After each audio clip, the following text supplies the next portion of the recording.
कहानी आस के पंछी। लेखक विजय जोशी। कथाकार राजेश विलायत राय। नाइट बल्ब की रोशनी पूरे कमरे में पसरी हुई थी। यह बहुउद्देशीय कमरा था। मेहमानों के लिए बैठक, सोने के लिए बेडरूम और खाना खाते वक्त भोजन कक्ष भी। टेबल पर कई तरह की वस्तुएं सलीके से रखी थी। टीवी, फ्रिज और 4 कुर्सियां, सभी कुछ। हाँ, पलंग अवश्य सिंगल था। होता भी क्यों नहीं, राधा किशन जी स्वयं अकेले जो थे। ब्रह्मवेला का शुभारंभ हो गया था। नाइट बल्ब की रोशनी के कमरे की सभी वस्तुएं रहस्यमयी खामोशी से अंधकार प्रकाश के समन्वय से झांकती दिख रही थीं। जहां जहां प्रकाश पड़ रहा था वो हिस्सा खामोशी से बतियाता जान पड़ रहा था, तथा जहां प्रकाश की पहुंच नहीं थी वो हिस्सा ऊबड़ खाबड़ प्रतीत हो रहा था। राधा किशन जी बाईं करवट लिए सोए हुए थे। गर्दन तक रजाई ओढ़ रही थी। बुजुर्ग जो ठहरे।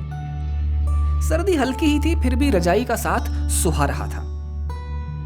इस बीच में वे कभी जोर से सांस छोड़ते और सीधे हो जाते, तो कुछ देर पश्चात खांसते हुए करवट बदल लेते। इसी प्रक्रिया में प्रातः के 5 बज गए थे। राधा किशन जी ने फुर्ती से रजाई उघाड़ी और पलंग से नीचे उतर गए। इस वक्त उन्होंने पैरों में मोजे भी नहीं पहने थे। अपनी रोजमर्रा की आदत अनुसार दोनों हथेलियों को चेहरे के आगे किया और मंत्र पढ़कर हथेलियों को रगड़कर चेहरे पर फेर लिया। आज उनके बदन में गजब की फुर्ती आ गई थी। उठकर उन्होंने चरी में से पानी पिया और टहलने लगे। टहलते टहलते वे कुछ बड़बड़ा रहे थे और बार बार कैलेंडर में तारीख देखते जा रहे थे। कुछ देर बाद वे नित्य कर्म से निवृत्त हो गए थे और मंजन कर गर्म पानी हेतु रॉड बाल्टी में लटका दी थी। आमतौर पर दिन में 11 बजे नहाने वाले राधा किशन जी आज 6 बजते बजते नहा धोकर तैयार हो गए थे। राधा किशन जी एक प्राइवेट फर्म में लेखा अधिकारी के पद से सेवानिवृत्त हुए थे। लगभग 75 वर्ष की इस आयु में भी उनको समाज सेवा का जुनून सवार था। यही कारण था कि पत्नी के मरने के बाद वे समाज सेवी संस्थान में आ गए थे। अब आ गए थे या परिस्थिति ने उन्हें यहां आने पर मजबूर कर दिया था, यह किसी से छिपा नहीं था, क्योंकि उनके 4 लड़के थे, जिनमें से 2 बाहर रहते और 2 इसी शहर में। एक बिजली विभाग में कार्यालय अधीक्षक है और एक अपना कंप्यूटर सेंटर चलाता है। परंतु चारों लड़कों को राधा किशन जी की किसी बात की परवाह नहीं थी। होती भी क्यों, पुश्तैनी मकान के हिस्से कर चारों ने अपना कब्जा जमा लिया था। परंतु पिता होते हुए राधा किशन जी की आस ने भी दम नहीं तोड़ा था। पाटन पोल के अपने पुराने मकान से निकलकर मोहन ने श्रीनाथपुरम में अपना अलग मकान बनवा लिया था, जिसका आज नांगल था। इसी खुशी में राधा किशन जी आज तड़के तैयार होकर बेटे के मकान में जाने को उत्सुक रहे थे। इसी उत्सुकता में और समय पर जाने के चक्कर में वो सुबह की सैर को भी नहीं गए थे। अब सैर पर न जाने के कारण उनकी समकालीन पीढ़ी के मित्र जो रोजाना उनके साथ घूमते थे, वो सब लोग घर आ गए। उन्हें देखकर राधा किशन जी थोड़ा सकपका गए और बोले, क्या बात है, आज पूरी मंडली मेरे यहाँ? हाँ भाई, हमने सोचा राधा किशन जी को क्या हो गया जो आज घूमने नहीं आए, चलकर देखें कहीं तबीयत तो नहीं बिगड़ गई है।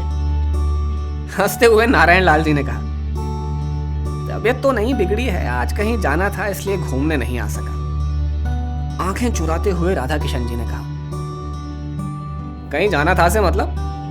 हाँ यार, आज तो तू खूब सजा संवरा लग रहा है, कहीं।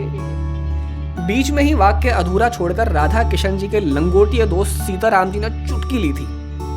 कैसी बातें करते हैं सीताराम जी, भला इस उम्र में कहाँ जाएंगे? दौलत राम जी ने आंखें तरेरते हुए कहा था, और सुनकर राधा किशन जी सहित सभी लोग जोर का ठहाका मारकर हंस पड़े थे। आज मेरे बेटे मोहन के नए मकान का नांगल है, उसी में जा रहा था। मोहन ने कहा था 7:30 बजे तैयार रहना, मैं लेने आ जाऊंगा। कहते हुए राधा किशन के चेहरे पर उत्साह और गर्व की लालिमा पसर गई थी। राधा किशन जी की बात सुनकर सभी लोग एकाएक चुप हो गए थे। वे सब एक दूसरे की ओर झांक भर रहे थे। मोहन के घर का नांगल है तो इसमें इतना उतावलापन क्यों हो रहा है तुझे? भूल गया क्या सब कुछ? ये वही मोहन है जिसने तुझे अपने पुश्तैनी घर से निकालकर समाज सेवा करने को कहा था। वही मोहन जिसकी बीवी तेरी समाज सेवा से परेशान होकर आए दिन तुझे जिल्लत उठाने के लिए छोड़ दिया करती थी। और वो तेरे पोते पोती तेरे सारे सामानों को इधर उधर फेंक दिया करते थे। गुस्से से लाल होते हुए सीताराम जी ने कहा था। तो क्या हुआ? बच्चे अपना फर्ज निभाने में नाकाम रहें तो क्या हम भी वैसा ही करें? हम तो पिता हैं, भूल तो बच्चे ही करते हैं। अब वे भी पिता हो गए हैं, उन्हें भी पिता होने का सबब मिलेगा ही। आंखें चुराते हुए राधा किशन जी ने कहा था। नहीं राधा किशन जी, बच्चों की नाकामयाबी में यहां संस्कार और कर्तव्य निभाने की प्रेरणा देने में हमारा भी बहुत बड़ा योगदान होता है। कहीं ना कहीं इसके लिए हम भी जिम्मेदार होते हैं। नारायण लाल जी ने गंभीर होकर कहा। नहीं नारायण जी, ऐसी बात नहीं है। राधा किशन जी ने अपनी औलादों के लिए वो सब कुछ किया जो करना चाहिए, पर आज कोई बच्चा साथ रहना ही नहीं चाहता। सब आजाद रहना चाहते हैं। यही नहीं, बात न मानने की तो जैसे कसम ही खाली है। सीताराम जी आवेश में बोले। अच्छा छोड़ो यारों, ये सब बातें कर हम वक्त ही जाया कर रहे हैं। हम सब जानते हैं अपनी औलादों के बारे में। फिर ये तो वक्त का फेर है। दौलत राम जी बोले। ले भाई, 8 बजने को है। कहाँ आया तेरा बेटा तुझे लेने? क्या तेरे बगैर कोई काम नहीं होगा? ये तो झूठा सच ही पाल लिया तूने। सीताराम जी ने मुंह बनाते हुए कहा। आ जाएगा, कहीं काम में व्यस्त हो गया होगा। राधा किशन जी ने मन के भीतर शंका की करवट को बदलते हुए धीरे से कहा था। यही तो बात है राधा किशन, तूने हमेशा बच्चों की लापरवाही को गंभीरता से नहीं लिया, जिसका परिणाम है कि तू यहां इस छोटे से कमरे में अकेला पड़ा है। बच्चों को उनके कर्तव्य का पाठ निर्मम होकर पढ़ाना होता है ताकि वे उसे अच्छी तरह याद कर लें। उपेक्षा से हुंकारते हुए सीताराम जी ने कहा था।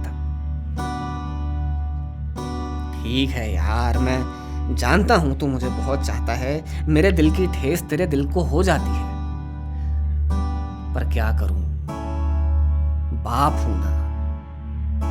लोग तो मुझसे ही कहेंगे। छोरे छोरियों का क्या?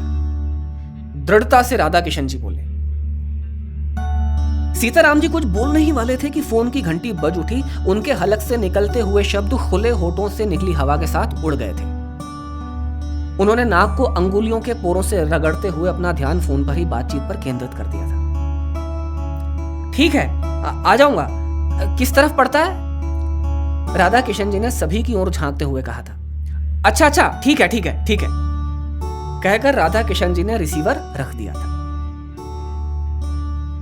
इस दौरान कमरे में सन्नाटा पसर गया था। सीताराम जी के मन में अजीब सी बेचैनी हो रही थी।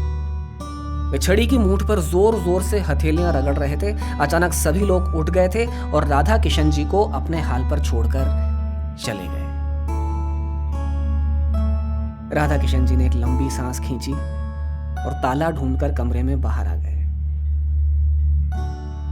बरामदे से निकलकर वो जो ही सड़क तक आए, आसमान में पंछियों का एक झुंड उड़ता हुआ नजर आया। वे उन्हें देखते हुए आगे बढ़े और ऑटो वाले को श्रीनाथपुरम के घर का पता बताकर उसमें बैठ गए। उनके मन में आस के पंछी अभी भी उड़ान भर रहे थे।